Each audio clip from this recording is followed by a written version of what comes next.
Oke anak-anak, kita akan belajar tema 5, subtema 1, pembelajaran 4. Kerja keras berbuah kesuksesan. Nah, apa saja yang akan kita pelajari? Kita akan belajar tentang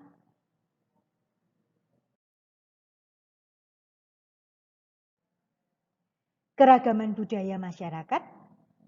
Kita akan mempelajari tentang cara melestarikan budaya bangsa. Kita juga akan mempelajari tentang teks formulir.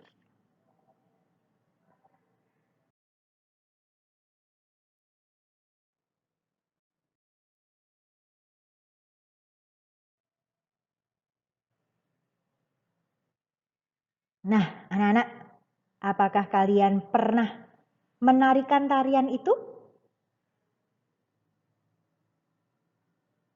Nah, kalau belum pernah, lantas jenis tarian tradisional apa yang pernah kalian pelajari? Atau adakah di antara kalian yang bergabung dalam sanggar tari tradisional? Ya, pastinya ada yang tergabung dalam sanggar tari tradisional, ada pula yang belum, ya.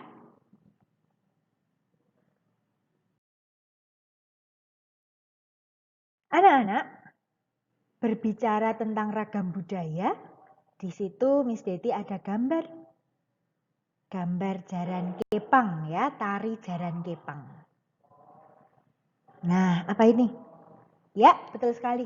Getuk ketek.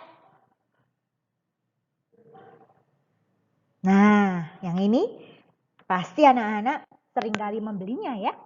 Apa namanya? Ya, benar sekali ya. Gulo kacang. Nah, anak-anak, bisakah kalian menyebutkan ragam budaya yang lain? Ya, pastinya.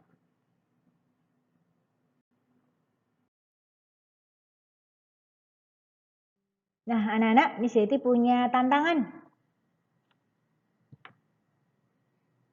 Silakan dibaca. Jangan khawatir, kalian pasti dapat menyelesaikan tantangan tersebut jika anak-anak mengikuti video pembelajaran ini dengan baik.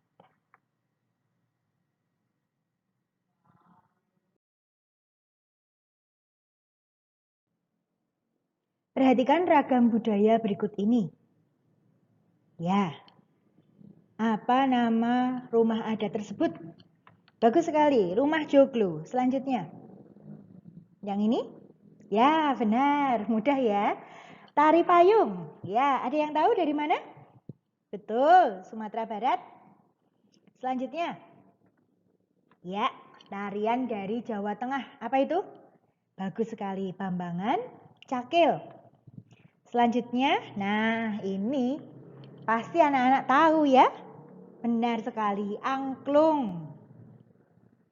Selanjutnya, ya, Tifa. Ya, Tifa dari mana anak-anak? Betul, Maluku dan Papua ya.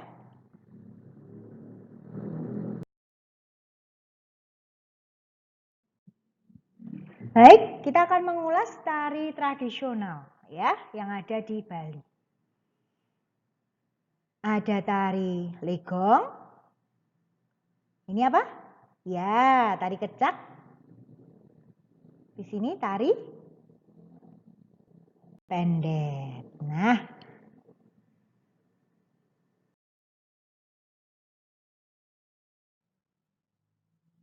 selanjutnya adalah tari tradisional Jawa Tengah. Ya, benar sekali, tari Bambangan Cakil. Selanjutnya, ada yang tahu? Betul sekali. Tari Gambyong. Selanjutnya adalah ya, tari Serimpi. Nah, anak-anak, silahkan kalian menyaksikan cuplikan video tarian tradisional dari Jawa Tengah berikut ini.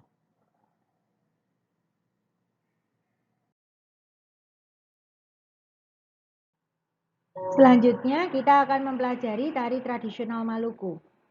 Ada tari apa ini? Ya, tari lenso dan juga tari Betul sekali, Cakalele.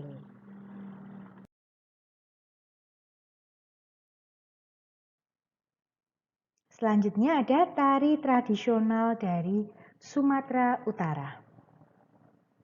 Ya, betul. Ada tari tortor. Yang satu lagi ada, benar sekali, tari serampang 12.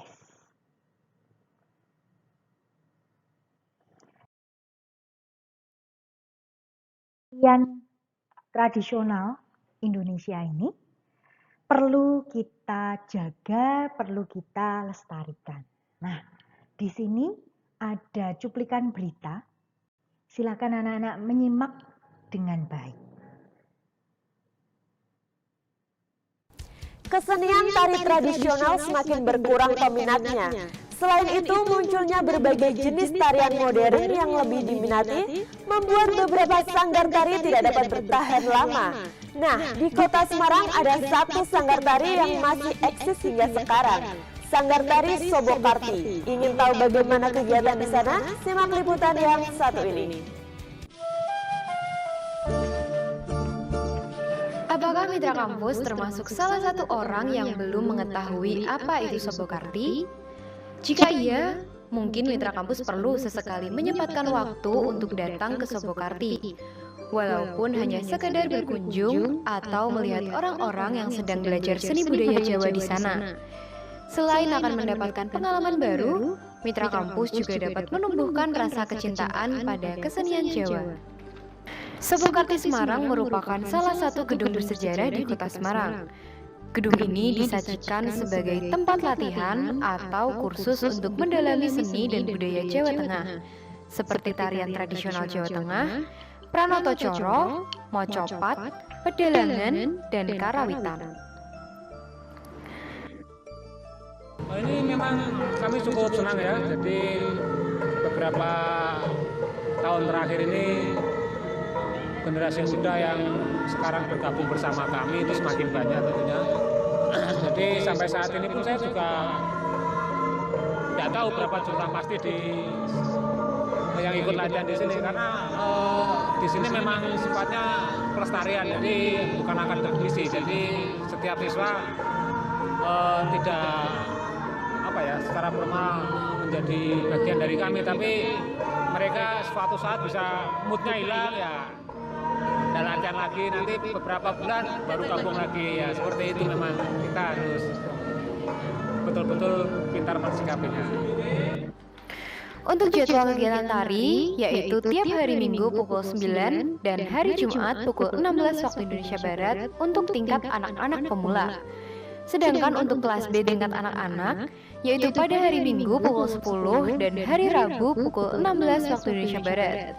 Kemudian untuk tingkat remaja dewasa, diadakan latihan pada hari Minggu pukul 10 dan hari Selasa pukul 17.30 waktu Indonesia Barat. Ya itu, kan ada gurunya kan disanggarin di sini. Lah gurunya itu masuk sini, lah terus aku pengen belajar lagi terus masuk sini. Kalau adanya? Ikut temen sih, kayak waktu dulu kan ikut ekstra, cuman ikut ekstra nari kan dari playgroup ya. Terus waktu SD diajak sama temen buat masuk sini gitu. Seni tari Jawa Tengah tradisional merupakan salah satu warisan budaya yang perlu dipelajari dan dilestarikan agar generasi ke depan tetap dapat meneruskan perjuangan para pelatih untuk diajarkan kepada orang lain. Sudah sepantasnya kita mencintai dan melestarikan budaya kita sendiri, karena kalau bukan kita, siapa lagi?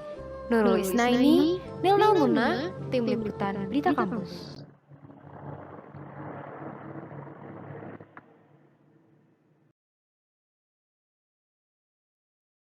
Nah, anak-anak, setelah kalian mencermati video tersebut, nanti anak-anak akan menjawab pertanyaan-pertanyaan berikut ini.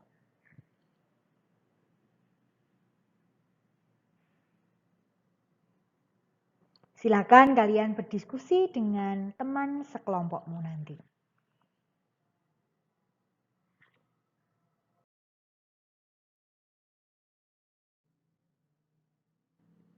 Nah, berikut ini adalah pertanyaan menantang yang nantinya akan kita bahas bersama saat kita melakukan pembelajaran daring ya. Mengapa budaya perlu dilestarikan? Nah, selanjutnya, apa fungsi dan peran budaya? Nah, anak-anak, fungsi dan peran budaya yang pertama adalah sebagai daya tarik bangsa asing. Ya. Yang kedua, untuk mengembangkan budaya nasional. Yang ketiga, untuk menumbuhkan toleransi.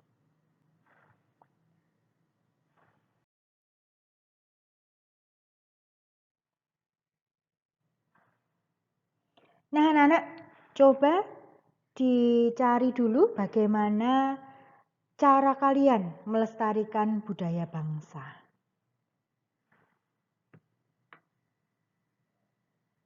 Ya, benar. Dengan mengikuti ekskul tari tradisional. Bagus. Apalagi? Benar sekali. Bergabung dalam sanggar tari. Betul. Apalagi? Ya, menyanyikan lagu-lagu daerah. Bagus. Apalagi? Ia mengajarkan atau memperkenalkan budaya kita kepada orang lain ya atau wisatawan mancanegara. Ya, kalian hebat-hebat luar biasa.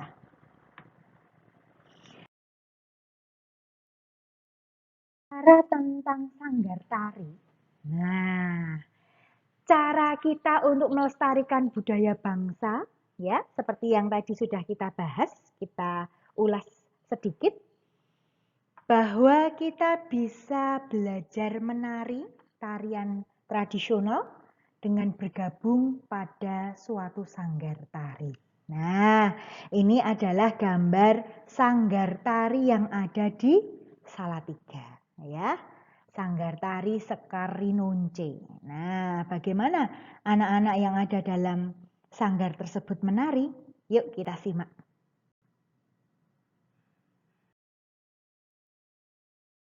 3, 4, 5, 6, 7, 8. 1, 2, 3, 4, 5, 6, 7. Hormat. 2, 4, 6, 7, 8. 1, 2, 3, 4, 5, 6, 7, 8. 1, 2, 3, 4, 5, 6, 7, 8. 1, 2, 3, 4, 5, 6, 7, 8. Oke. Nah, luar biasa sekali ya. Bagaimana? Anak-anak tertarik untuk bergabung?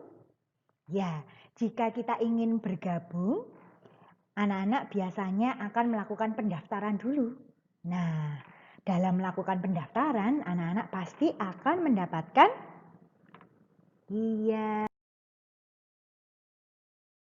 pendaftaran ya.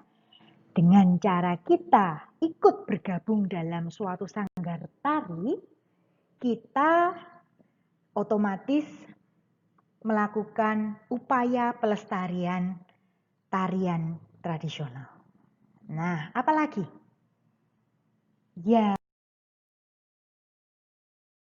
anak bisa mengikuti SBK tari ya di sekolah. Ini adalah cuplikan.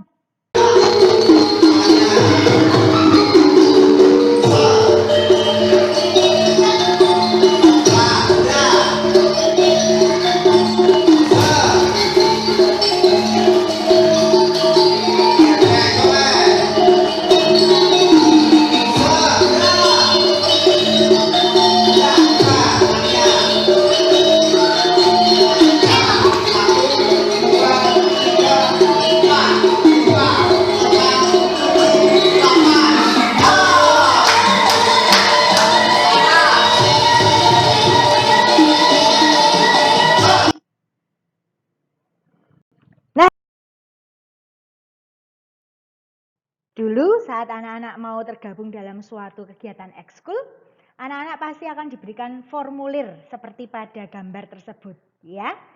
Formulir ekskul. Nah, masih ingat ya bagaimana cara anak-anak mengisinya ya? Nah, kita akan mempelajari lebih dalam lagi terkait dengan teks formulir, ya.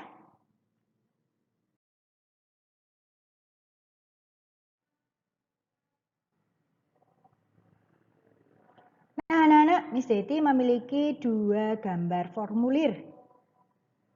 Formulir A, formulir pendaftaran lomba cerdas cermat ASEAN.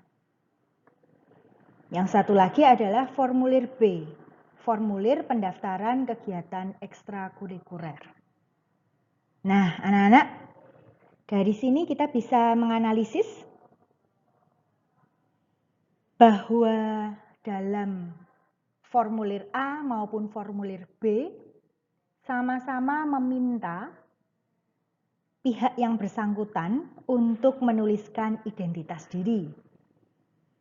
Kemudian, baik formulir A dan B juga menampilkan ada isian tentang kegiatan yang akan diikuti.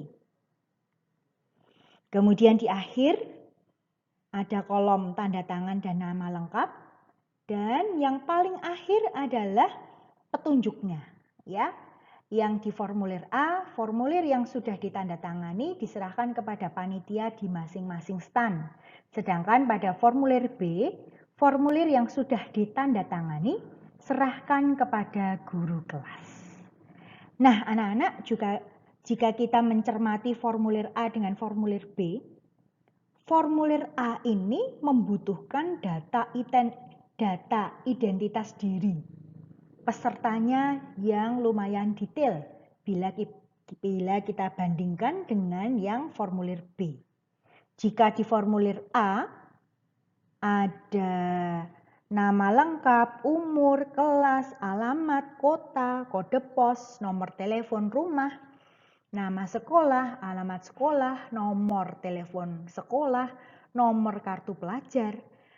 Sedangkan di formulir B itu hanya nama lengkap, umur, kelas, dan nomor induk siswa saja. Nah, kira-kira apa yang membuat kedua formulir ini memiliki perbedaan pada isian kolom identitas diri? Ya, benar, ya. Disesuaikan dengan tujuannya. Karena lomba cerdas cermat ini kemungkinan pesertanya adalah melibatkan siswa dari sekolah lain di suatu kota atau dengan kota lain, maka identitasnya harus lebih detail. Sedangkan pada formulir pendaftaran kegiatan ekskul, karena pihak sekolah sudah mengetahui data-data siswa yang lain, maka pada formulir B hanya membutuhkan data secara umum saja. Ya.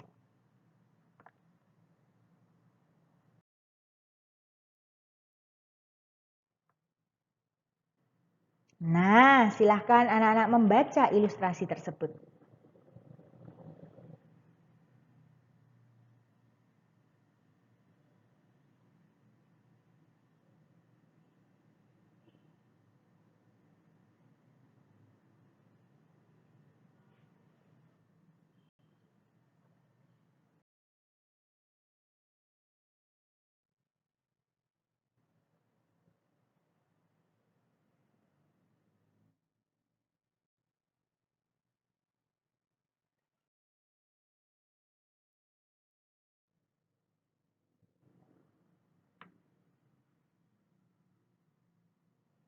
Nah, anak-anak, berdasarkan ilustrasi tersebut, silakan anak-anak melengkapi formulir pendaftaran lomba dalang cilik tingkat provinsi berikut ini.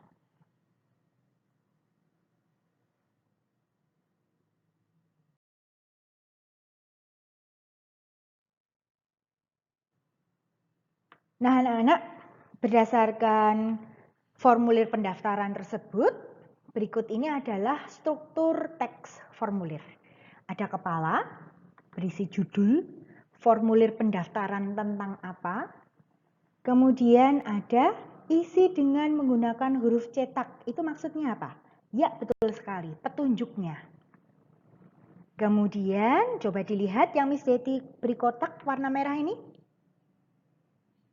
Berisi ada nama lengkap, tempat tanggal lahir, sampai jenis lomba yang akan diikuti.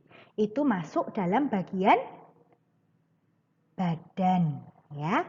Selanjutnya ada damar, tanda tangan, nama lengkap, itu adalah bagian penutup. Sudah jelas ya terkait dengan struktur teks formulir ya. Oke.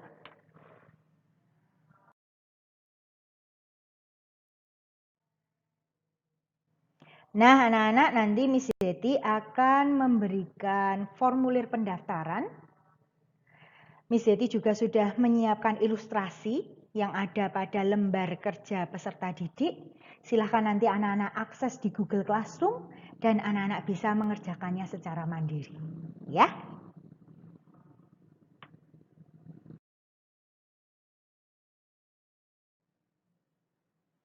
Dari tadi kita menyebut-nyebut nama teks formulir.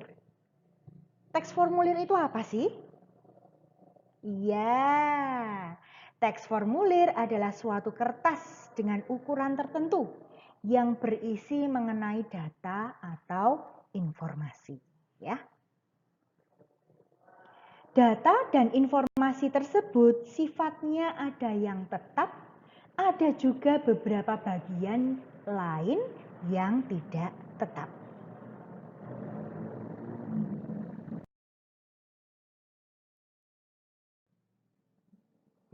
Nah, fungsi dari teks formulir itu apa? Yang pertama, untuk mencari informasi. Yang kedua, menjadi bukti fisik. Yang ketiga, menjadi media komunikasi antar individu atau organisasi. Yang keempat, mengurangi kekeliruan, terutama jika pesan tersebut disampaikan secara lisan.